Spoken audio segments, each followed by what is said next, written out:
Hi, Mom. This is Chris demonstrating this, calling in a way, you might say. What I'm doing is I'm on an application that you can get on your telephone called WhatsApp.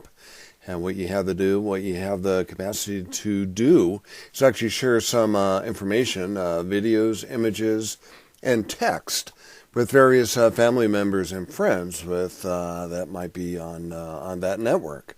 So it used to be on that network, but the phone that Sue had for you really didn't quite work as well. As the phone got older, it performed poorly, and I thought this would be a good way to share some of the information. So this is from Texas, Hammond, Texas, updates from Texas. And we're going to start here with March 9th, 2006. So I get this on my phone, but I also can get it on my computer, which gives me the opportunity to be able to share it with you. So I created this video for you. So what's significant about the 3rd or the 9th of March, which is on Monday, is this followed a regimen of what started out as a retainer on Oliver's teeth. So what was happening with Oliver's teeth? His canine teeth were not able to come in correctly. They were crowded. They were being pushed to the back of his mouth, or potentially. So he got braces on in order to spread those teeth out to provide room for the canine teeth to grow. So you can see the one over here on the right. That's coming down in a normal way, and we're expecting the one on the left to come down too. So he's pretty proud of the braces. I think Adam and Alina are pretty proud that we're able to get this corrected at a young age. Because if you have teeth going all sorts of different directions due to crowding, when you're really young, it becomes an issue when you become older. So there's Oliver. And of course, everybody, because this is shared with friends and family, a lot of people respond to it. So Oliver's grandparents on the other side, Allison, she responded and says, "Wow, I love the colors."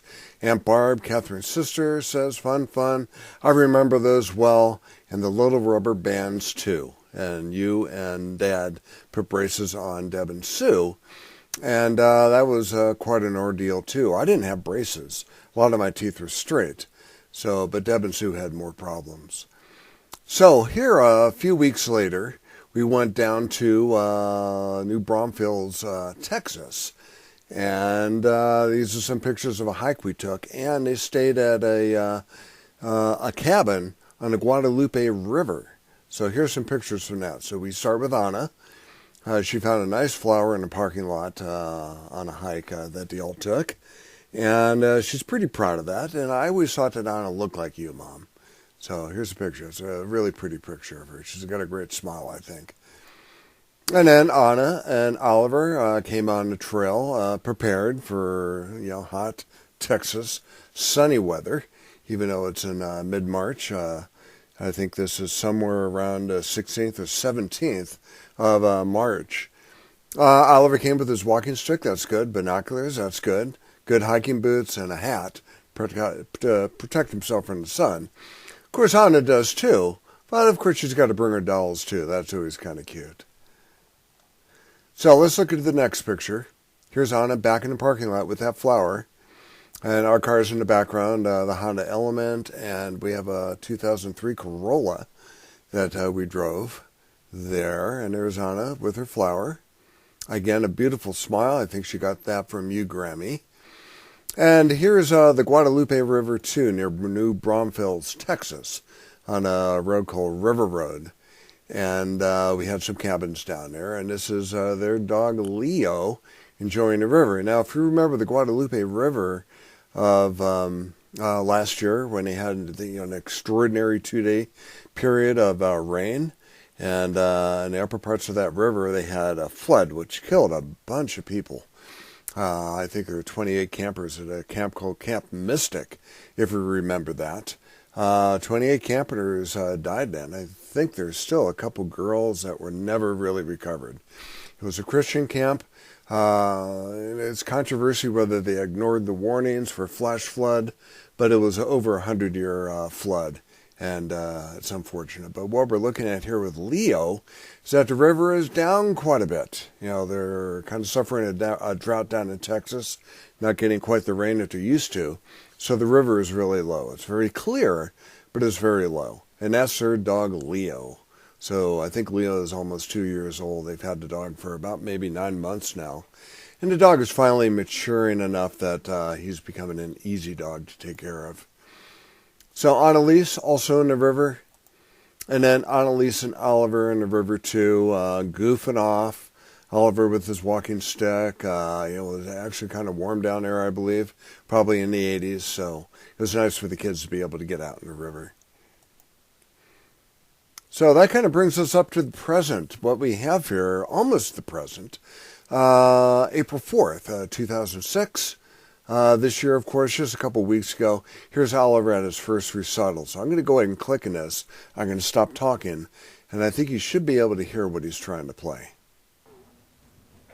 I'm going to play Almost Too Late.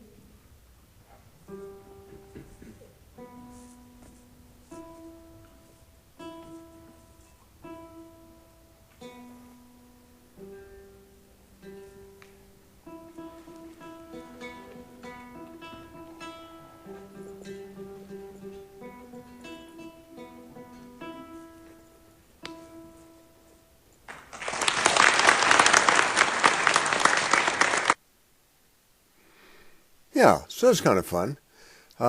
This is a recital. Of course, Alina and Adam keep Oliver busy. He's 7 years old, if you remember. He keep him busy in all sorts of extracurricular activities. One of those is guitar, and of course that was his first guitar recital. He also does swimming. He does really well at swimming. He loves it, but not as much as baseball. He likes baseball and guitar better. So that's his first recital. Of course, everybody has an opinion about that. With the WhatsApp, you have the capacity to be able to share your thoughts with everybody else. So this happened yesterday, and this is called a Living History Project. And Oliver's Living History Project was based on a baseball player. He was in that uniform that the baseball player would have worn at the time. And what he did is he picked a player that he admired, and that was Roberto Clemente, who was drafted by the Pittsburgh Pirates, I believe, in the mid-1950s. He played up to 1972, and on his way back from Puerto Rico, his plane crashed, and he died an untimely death at 38. So here's Oliver, very mature looking, and there's Roberto Clemente, I believe, and he's showing the picture. So again, there's Oliver. Again, this is his second grade class, and he's sharing his project with as many people who will, come by and listen to it. And I think Adam was here for this. So again, Roberto Clemente, here's a Pittsburgh Pirates uniform. And look at him. He's only 7 years old, but he looks very mature. And here's another student of his. Oliver's got a baseball player from the Pittsburgh Steelers, but I'm not certain who this is. Sammy Sosa, maybe, from Boston Red Sox. A friend of Oliver's in school, so they picked two ball players for that. Roberto Clemente. Roberto Clemente was born August 18th, 1934, in Puerto Rico. Roberto signed a contract in 1955 with the Pirates. And joined the Pirates. Roberto was famous because he took supplies to poor people. Roberto played 17 seasons with the Pirates and helped them win the World Series in 1960. In 1971 and 1972, he became the first Latino and Black player to reach 3,000 hits. Roberto was a hero on and off the field. He raised money for Puerto Rican children.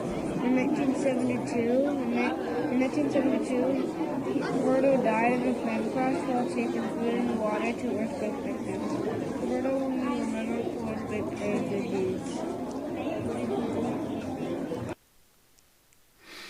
Yeah, that's real fun. He did a little bit of research on Roberto and knows more about Roberto Clemente than I did, but kind of grew up with that name. I didn't follow a lot of baseball when I was young, but Roberto Clemente was one of those people there that everybody knew. He was a fantastic ball player, apparently, and Oliver admired him. So anyways, that kind of brings us up to the present. This, again, is in his second grade class, and I think that was a fun little project, a living history project in second grade. And one thing to note about Oliver, He was reading his own handwriting, of course, but he's also fluent in Spanish, too, so he knows Spanish as well, if not better than English. So it's a bilingual school that Lena and Adam send him to. Anyways, that kind of wraps it up. I thought I'd share that with you, and when more content becomes available, I'll send it your way, okay? Bye-bye. Love ya. Bye-bye.